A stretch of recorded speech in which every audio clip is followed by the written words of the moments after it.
नहमदुहु व नुसल्ली अला रसूलिहिल करीम अम्मा बाद फ़अऊज़ु बिल्लाहि मिनश शैतानिर रजीम बिस्मिल्लाहिर रहमानिर रहीम। मेरे मुहतरम नाज़रीन, आज आप लोगों के पास एक बहुत ही मुजर्रब और ज़बरदस्त वजीफ़ा लेकर आया हूँ जो हदीस से साबित है। आप इस वजीफ़े को सुने और इस पर अमल कर लें। देखें अल्लाह ताला आपके रिस्क में कैसे बरकत अता करता है। और ये हदीस से साबित है। एक सहाबी ने अर्ज किया, या रसूल अल्लाह, मैं रिस्क में बरकत चाहता हूं, अपने रिस्क में वुसअत चाहता हूं।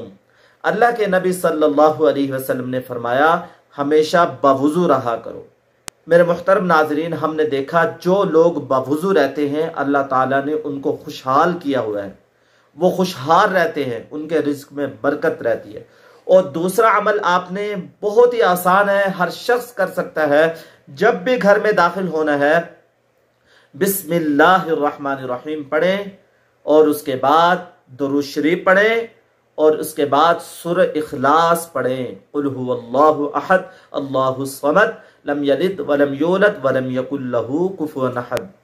तिबरानी में है, आप सल्लल्लाहु अलैहि वसल्लम ने फरमाया, जो शख्स घर में दाखिल होते वक्त सूरह इखलास को पढ़ता है, अल्लाह ताला फकर को उससे भी और उसके पड़ोसियों से भी दूर कर देगा।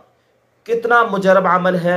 सूरह इखलास को न छोड़ें, यह अमल लाजमी पकड़ लें, मजबूती से करें, दायमी करें। इंशाल्लाह देखें आप खुशहाल हो जाएंगे, हर तंगी से निजात पा जाएंगे। दुआओं में याद रखें। अस्सलामु अलैकुम व रहमतुल्लाहि व बरकातुहू।